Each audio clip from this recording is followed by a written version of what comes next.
So, the pancreas can be called composite gland or mixed gland. So, why the pancreas is called mixed gland? Because it has two portions. What are they? Exocrine portion and endocrine portion.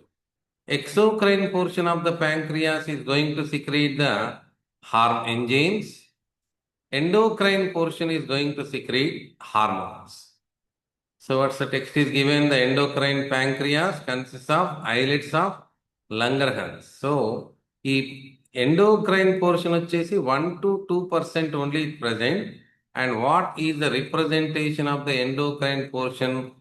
Islets of Langerhans.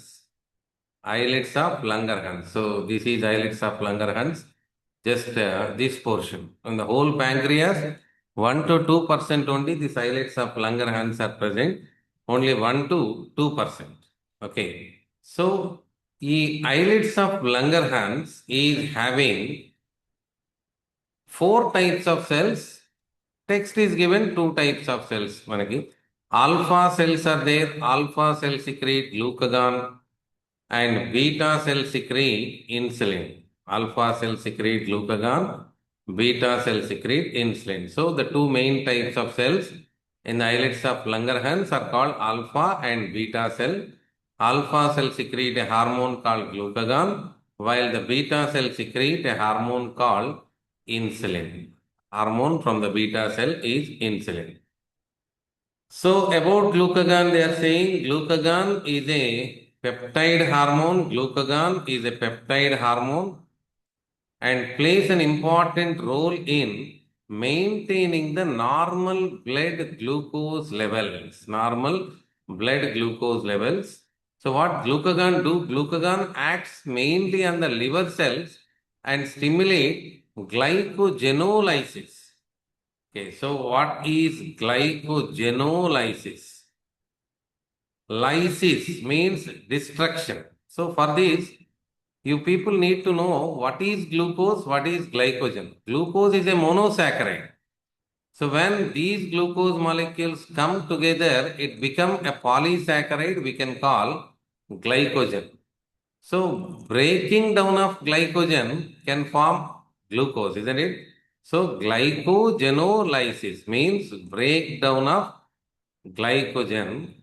Lysis, breakdown. Breakdown of glycogen. Breakdown of glycogen means what it can form? Monosaccharide, glucose. So glycogen breakdown into glucose we can call glycogenolysis. Okay, so we'll discuss about this hyperglycemia and hypoglycemia conditions.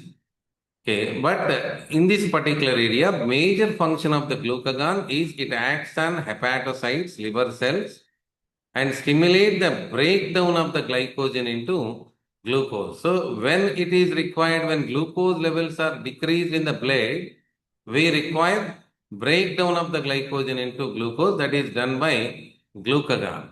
Okay, so moving on, insulin is also a peptide hormone which play a major role in the glucose homeostasis.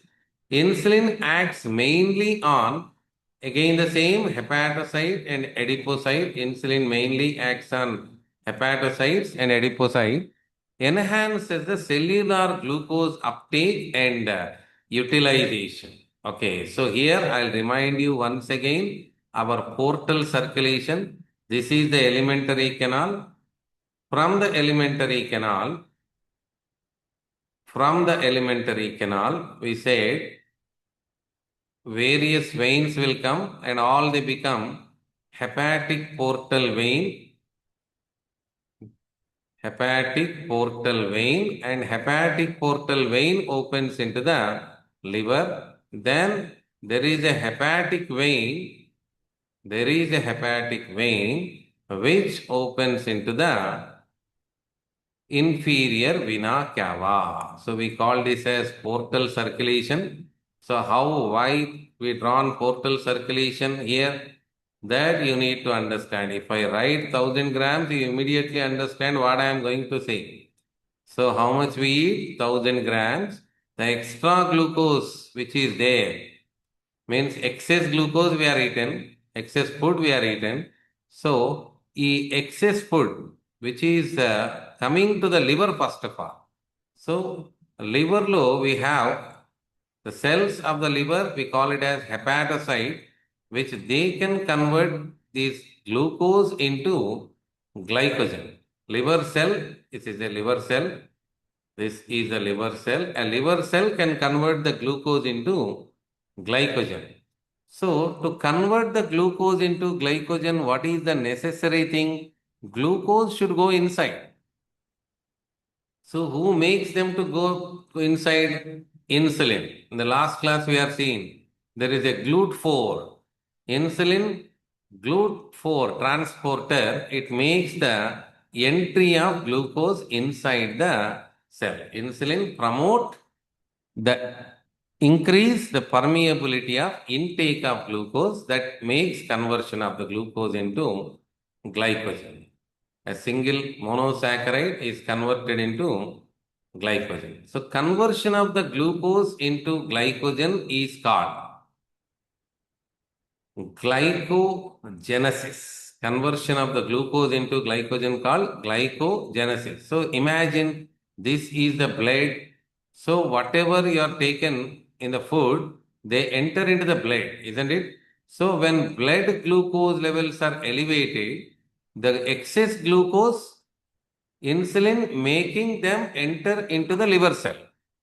So insulin making them enters into the liver cell that can reduce the glucose. Okay. So hence we can say insulin is a hypoglycemic hormone. Insulin is hypoglycemic. We'll take some time here because this is a confusing area. Insulin is hypoglycemic hormone. Why? How insulin is a hypoglycemic hormone? Excess glucose, if it is there, it is sending into the liver cell for the conversion into glycogen. Hence, it is called hypoglycemic hormone. So, opposite will be true for glucagon. Opposite will be true for glucagon. What do you say the glucagon as? Hyperglycemic hormone. Hyperglycemic hormone. Why it is called? So, whenever the glucose levels are dropped in the blood, it breaks the glycogen into glucose. It increases the levels of glucose in blood. Increases the levels of glucose in blood. We can say hyperglycemic hormone. Straight away, we have two questions here. Hypoglycemic hormone, hyperglycemic hormone. Now, here we have one more. Hypoglycemia. So due to insulin, there is a rapid movement of glucose from blood to hepatocyte and adipocyte due to insulin, resulting in decreased blood glucose levels. We can say hypoglycemia. Hormone is called hypoglycemic hormone. Okay. So then glucagon in the blood can convert the glycogen into glucose. Can convert glycogen into glucose that make the elevation of the glucose levels in the blood. We can say glucagon is a hyperglycemic hormone. Now, imagine if insulin is less or absent, what can be expected? Insulin is less or absent. Okay, screen మీద రాస్తున్నాను, not to confuse. You can answer. Insulin is less or absent. What happens? Glucose cannot be converted into glycogen, isn't it? Glucose cannot be converted into glycogen. Then it makes increasing levels of the glucose. Increasing levels of the glucose, we can say hyperglycemic condition. Okay, so not to confuse with this, we should start the story from here. Insulin is a hypoglycemic hormone. Why? Excess glucose is converting into glycogen by sending the glucose into the liver cells. Okay. So then, if insulin is absent, you can't convert the glucose into glycogen. That makes the increase of glucose levels in the blood, we can call insulin is a high absence of the insulin leads to the hyperglycemic condition. Absence of insulin leads to the hyperglycemic condition. The vice versa will happen to the glucagon also. I am not going to confuse more here. You remember, insulin is a hypoglycemic hormone. Absence of insulin results into a condition called hyperglycemic condition. అప్పుడు ఇది reverse అవుతుంది కదా, glucagon. Glucagon is a hyperglycemic hormone. absence of glucagon results into the hypoglycemic condition. Okay, so in that way, so all the story we start from here. Hypoglycemic hormone, insulin is a hypoglycemic hormone. Okay, so insulin also stimulate conversion of the glucose to glycogen in the target cell. It is given a line in the text. The glucose homeostasis in the blood is maintained by two, insulin and glucagon. Both are going to maintain the glucose homeostasis.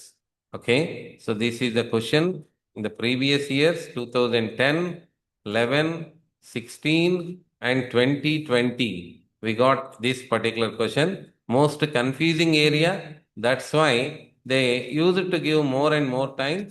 For all these, you have to remember only one among these. Insulin is said to be hypoglycemic hormone, because opposite is going to be true for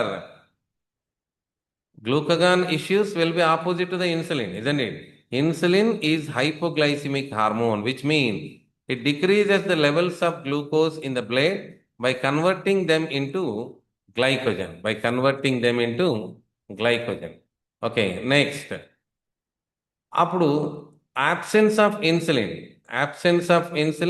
leads to glucose levels. Absence of insulin leads to level of glucose is going to be increased. In the insulin is absent, glucose levels increases, that we can call hyperglycemic condition.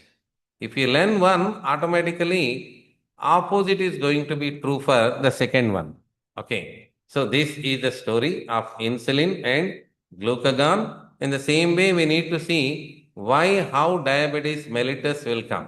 As we said over, in the diet which is taken, if excess glucose is there, insulin is promoting this particular glucose to enter into the liver cell to convert it into glycogen, isn't it?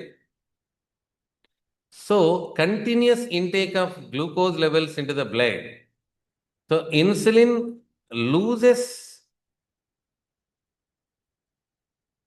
and insulin levels might be the same, but insulin, our cell membrane relationship is going to be little bit get affected over. So, what we can say, insulin cell membrane loses sensitivity against insulin. Means when insulin says glucose should go inside, but more and more glucose intake through the diet, over a period of time, that sensitivity of the insulin to the cell membrane is going to be reduced. So then glucose can't go inside, glucose levels increase in the blood. Increased glucose levels in the blood, we can say the beginning of diabetes mellitus. Okay, so we are talking about type 2 diabetes in the story, which will come through the dietary habits. Type 1 is genetical. Type 2 diabetes mellitus, which is associated with loss of glucose through urine, will continue. What is given in the textbook. So now glucose levels are increased in the blood. They can't be converted into glycogen because they cannot enter into the liver cell. They can't be converted into glucose. They cannot be converted into glycogen. That means here blood glucose levels are elevated. When blood glucose levels are elevated,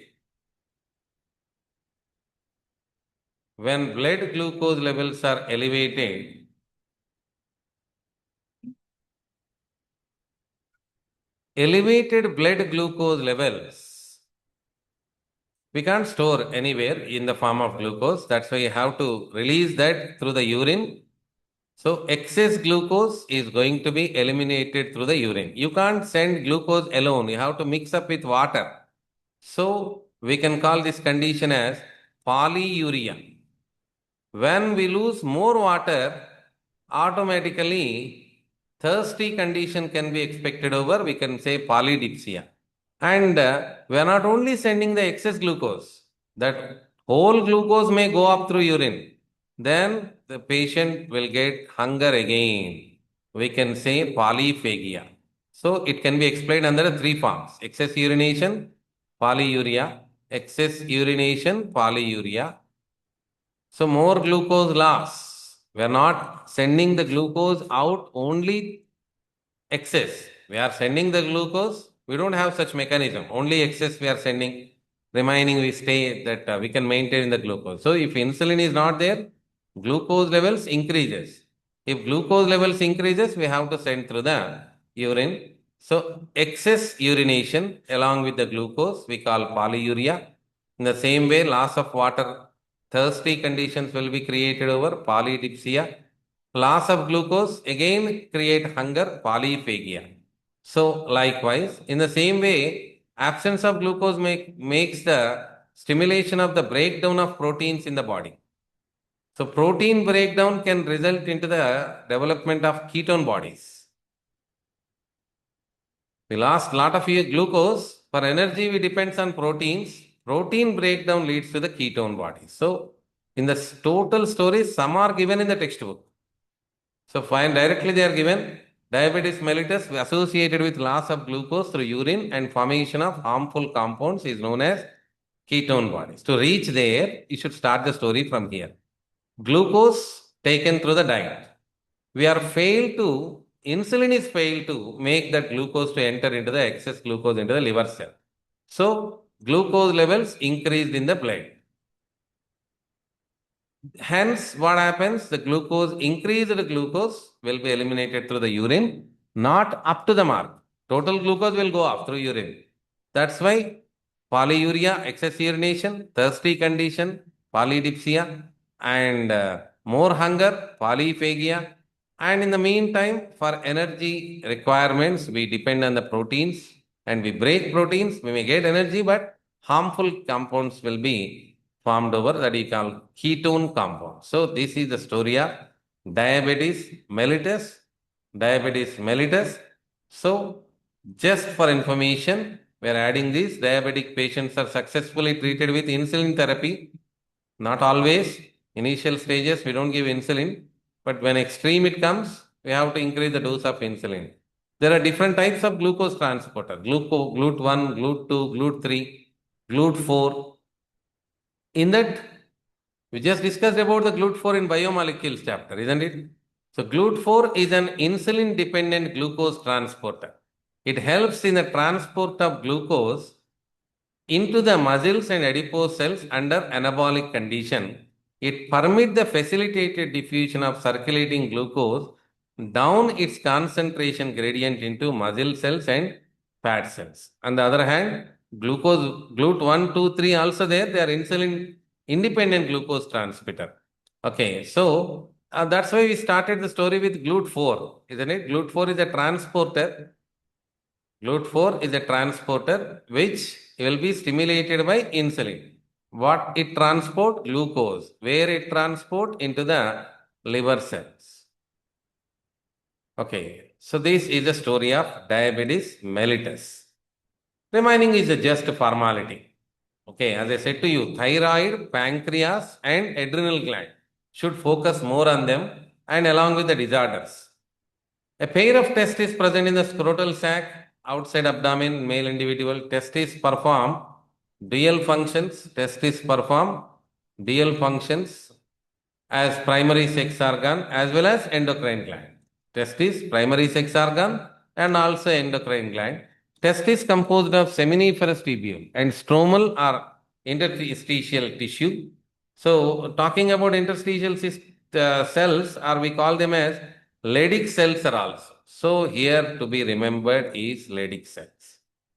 Leydig cells are interstitial cells. From this paragraph, interstitial cells are Leydig cells, which secrete a hormone called androgens, which is mainly testosterone.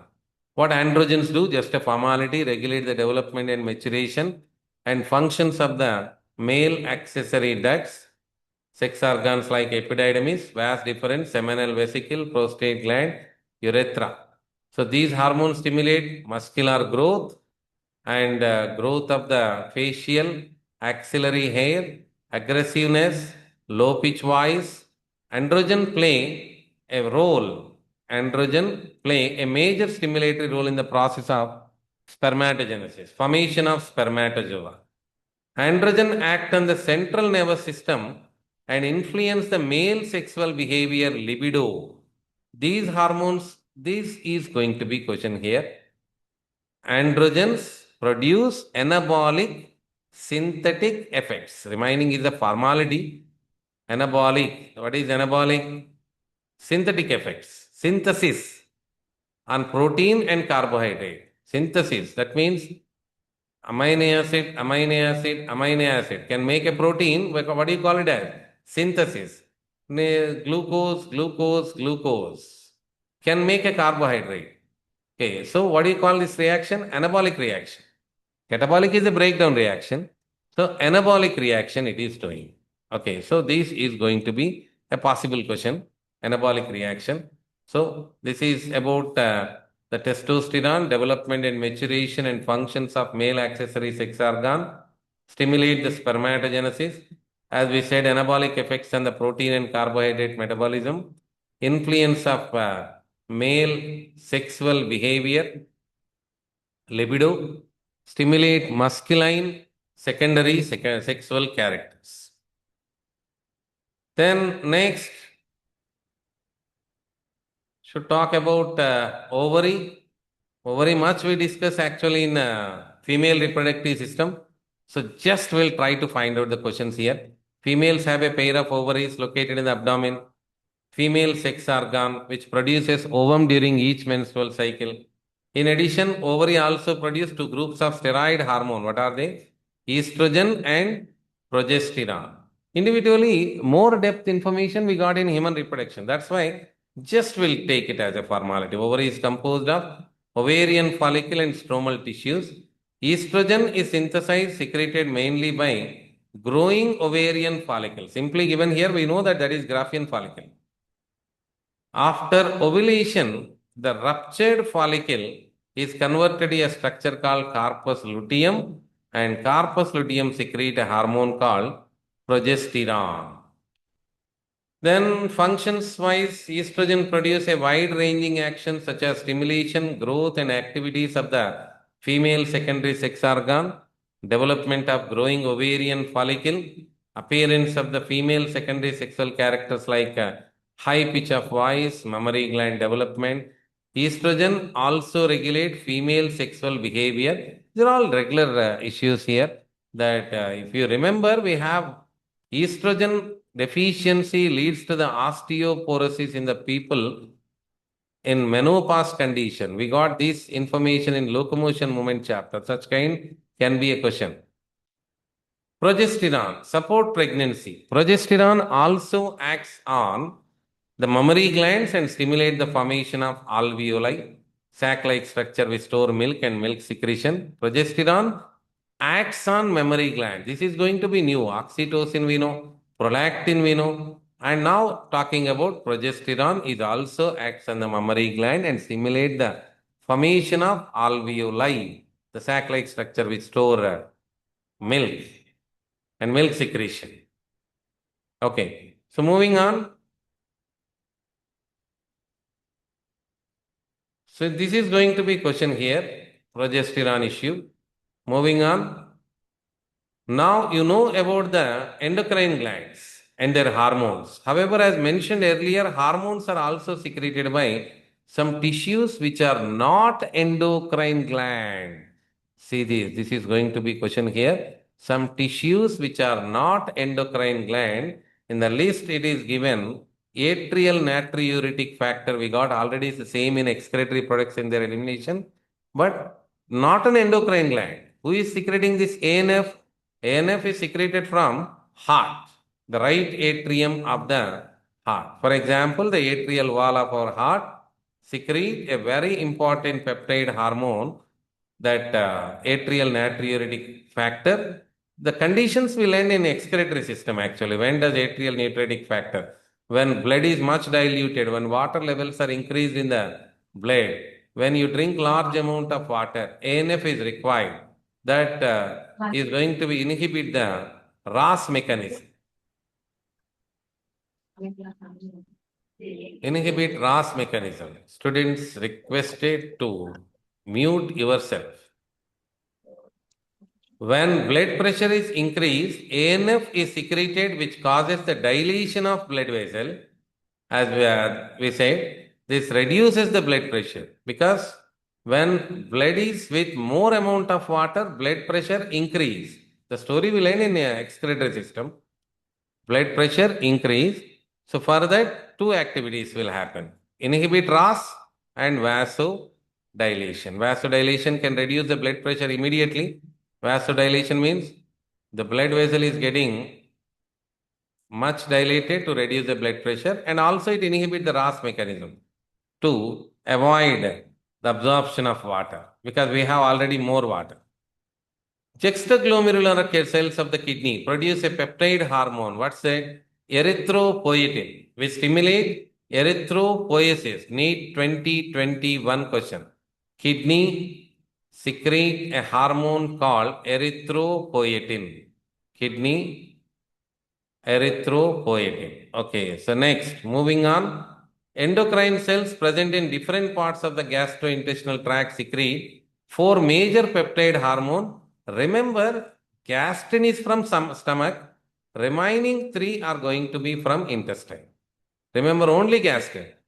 So gastrin, secretin, cholecystokinin, and gastric inhibitory peptide. In that, gastrin is from stomach. Secretin, cholecystokinin, gastric inhibitory peptide are from intestine. Gastrin acts on the gastric glands and stimulate the secretion of hydrochloric acid and pepsinogen. That means in the stomach, that the cells of the stomach is having endocrine glands.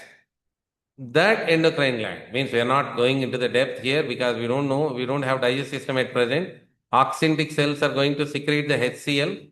So our gastrin is coming and stimulate the oxyntic cells present in the mucosa layer of the stomach. Mucosa layer that makes the secretion of HCl. Just remember it as gastrin acts on gastric gland. Secretin acts on exocrine pancreas and stimulate the secretion of water and bicarbonate ion. Secretin, water and bicarbonate ion. Cholecystokinin on both pancreas and gallbladder and stimulate the secretion of pancreatic enzyme and bile juice respectively. Gastric inhibitory peptide. When food materials from the stomach, then they enters into the intestine, that gastric juice need to be stopped, secretion. So from here, gastric inhibitory peptide is going to be released and that stop the secretion of gastrin activity, that stop the secretion of HCl, which is much necessary. Otherwise, when food comes even from stomach to intestine, more HCl in the stomach do much harm. So that's why gastric inhibitory peptide inhibit the gastric secretion and motility. So several other non-endocrine tissues secrete hormones called growth factors. Growth factors, for this only we have a scientific definition. These factors are essential for the normal growth of tissues and their repairing and regeneration. So then next we continue with the mechanism of hormone action here, hormone action. So finally, in the given hormones, as I said to you, gastrin is from stomach. Gastrin is from stomach. Remaining hormones, whatever, so many are there. Some are given for us, pancreogymin, enterocrinin, vellicrinin are also there. So only gastrin, not to confuse with gastric inhibitory peptide. Gastric inhibitory peptide is from intestine. Okay. CCK, cholecystokinin, stimulate both pancreas and gallbladder for the secretion of pancreatic enzymes and bile juice. Secretin, water and bicarbonate ion. Gastrin, gastric juice. That's it. You should remember till here. Then we continue with mechanism of hormone action.